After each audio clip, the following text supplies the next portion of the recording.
So I know, because I love you and watching out for you, that you've had some controversial TikToks out there.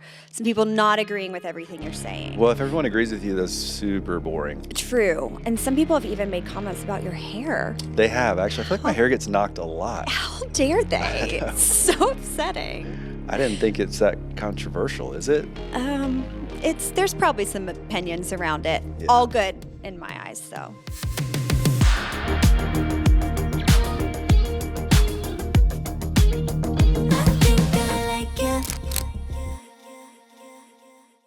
Welcome back. What's up, Jenny? Hamilton's Unlocked. The Hamilton's Unlocked. Today's like a crossover event.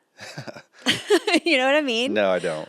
Okay. No. Well, you didn't watch enough network TV growing up. We watched our fair share. Okay. Well, this is a crossover event because today we're going to be talking about the TikTok channel. Oh, yes. And when I say the TikTok channel, I really mean like your TikTok channel.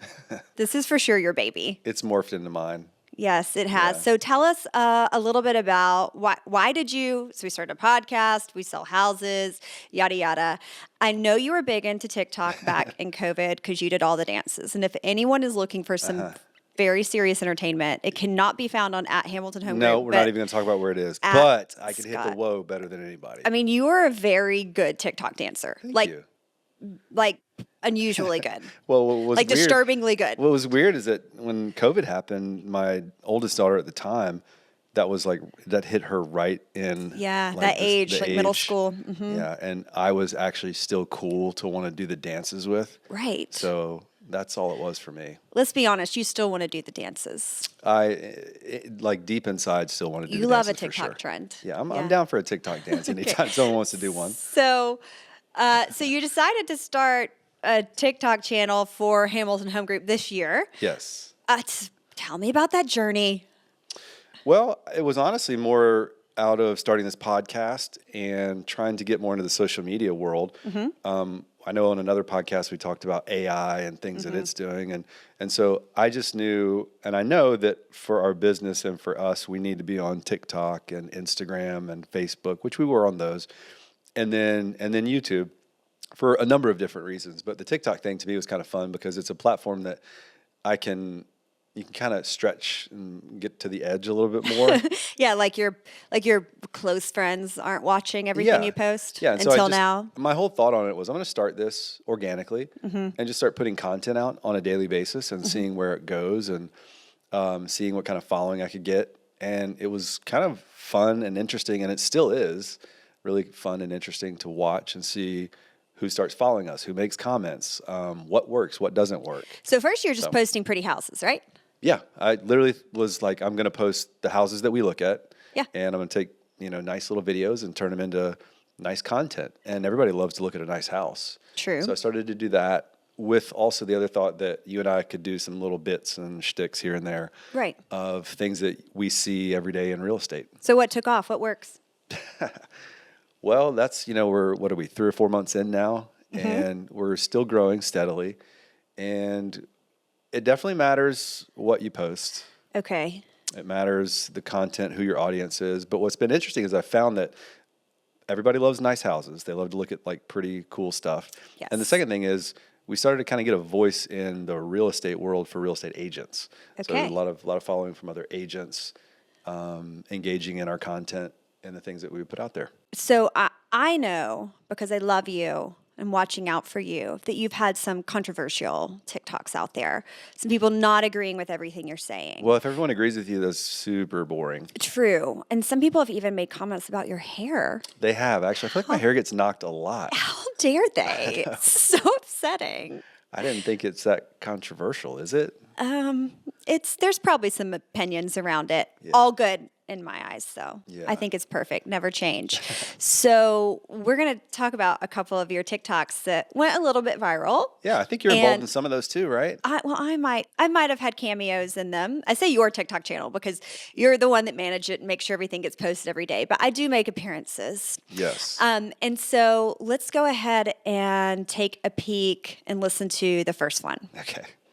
280 days on the market, our buyer makes an offer at 90% of the list price. What happens, Jenny? Well, the listing agent told me that the seller wants their list price, I said, well, what's her plan if she doesn't get it? She said, to keep the house. And I said, good. That's a good plan because that's what's going to happen. Highest bidder keeps the home. The highest bidder keeps the home. Yes, the highest bidder keeps the home. So, just as an update for everyone, we filmed that probably back in November, a few months ago, a couple months ago. Yeah, it's been a couple The months. house is still on the market. It is still on the market. At the time, it was like 280 days. 290, yeah. Yeah. So yeah, it's coming up on the 1 year mark on the market. So we should have like a party for it or something. So what's interesting about that is we had plenty of comments, of course, where people agreed with you and said, yes, like you're wasting everyone's time. That house is sitting on the market. By the way, it didn't work out for our client, obviously, or any other client to this point. But there were some people that had a different point of view on it. Yes, there were. And it's always shocking to me. I mean, I guess I look at the world through my own lens, so I think my way is the right way. But and I think everybody would agree with me. And then you put things out there on the internet and you realize like, oh, you've got a lot of people that agree with you. And then you have a lot of people that disagree with you or have their own thoughts. So I have some of the comments here. Oh, okay. Lovely. At Rob on the Range. Love that. What up, Rob? What up, Rob on the Range? He says, if they're waiting after 200 plus days, they obviously aren't needing to sell right now. If they want to wait for a number, that's their prerogative. Sorry, you got to wait for your 6%. Ooh, burn, Rob on the Range. Also, Rob on the Range, we don't make 6%. No, we don't. Okay. So at Greg Hanks 4, different from Greg Hanks 1, 2, and 3, he says, you guys are ridiculous. Not all sellers are desperate to sell below their list price. I don't know that anyone is desperate to sell below their list price. Well, clearly that seller wasn't desperate to sell below. And my personal favorite, at user 4698396547447, probably has a thriving real estate career. Houses for sale, not on sale, buddy. Ooh. Okay, got me. so that being said, Rob on the Range, Greg Hanks News, or yada yada, essentially what they're saying is, and what other people are saying is, if the seller wants to put their house out for sale and not take a lower price, that's on them. Yeah, totally. It is on them. Right. Yeah. So what do you say to that? Why is that a terrible strategy? And what are your thoughts? What was the point of the post? Yeah, I think the obvious point is, like anything that sits on the market, that's been on the market, the longer that it sits, the more stale it becomes. And statistics show that you're never going to get your asking price after 280 days on the market. You're never going to get close to that. Right. We actually have numbers that we can look at and track. So I think we actually made a great offer when we made it at 90% of the list price. So they're wasting everyone's time. They're wasting our time. Yeah. They're not really a serious seller. They're not. And actually, the conversation that continued after that with that agent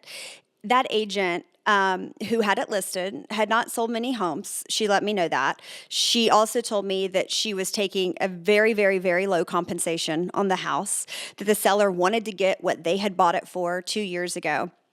And frankly, like this agent was just getting totally beat up by this seller.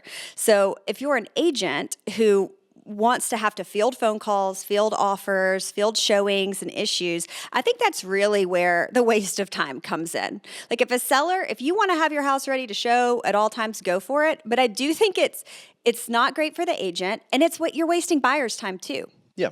Because to your point, the buyer's not going to make a full price offer, and now you're just, you're wasting everyone's time. Yeah, it's one of those things to the seller, like, okay, you're either going to make a reduction or you're going to pull the house off the market. Yeah. Or just leave it on the market. You're never going to have the same results. Right. And we're not talking after a week or a month or even 60 days. Like this is coming up on a year now. So just let it go. All right. Well, we've got another one. And this is a just kind of like a personal thing for you as well. Talking about being on the phone. So let's take a... I got that from my dad. I come by it naturally. Let's take a listen to this next TikTok. Okay. How do agents make a living? Or I guess they don't.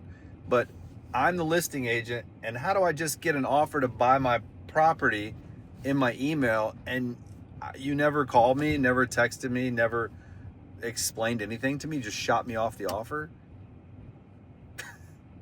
Yeah, I mean, if you don't pick up the phone, you're not going to get a deal done. Right. Not in my world. So, yes, not in your world. And I think what this goes back to is the age. Like there's like a bit of a generational gap on picking up the phone and having conversation. Let me read just two of my favorite comments from this one. This is at Carol Just Livin'. She's just living. Hey, Carol's Carol. just living. You and I talked a little bit on this one, I think, Carol. She says, well, as a realtor myself, I prefer it that way because there's nothing to discuss until after I've seen your offer. I don't need you to say anything. I can read the contract. Fair enough. And she represents people. Yeah. And then at Nicole, she says, if any agents want to throw in an offer on my new listing, go ahead. We don't need to talk beforehand. I mean, been there, I feel right? you, Nicole. I do. Been I feel there. you. So Yep. what is your point here on picking up the phone and the agents having a conversation prior to, making an offer on a property? Yeah, I think it's negotiation 101. Communication is key, and communication between agents. I can learn so much. If I'm representing you, I would think you would want me to pick up the phone, make a phone call, and try to gather as much information as I can, especially if you're trying to buy a house. I have a lot of questions I'm going to ask that agent. And if I'm selling a home, I think you would want me to have a conversation with the buyer's agent because there's a lot of things I can find out and a lot of things I can ask that help in the negotiation process before we ever actually make a formal offer. Yeah, I totally agree. And I think too that you think sure, you can just read the contract. I understand your terms, but the why behind terms, the why behind pricing, the why behind timing. I mean, it's so important. AI can fill in the terms and the price, and it can Right. fill out an entire contract. That's not what we're talking about. Right. What we're talking about is bringing two parties together to transact in real estate. And if you're not talking, there's only so far you can get. Or perhaps more importantly, you're missing something really, really big for your client.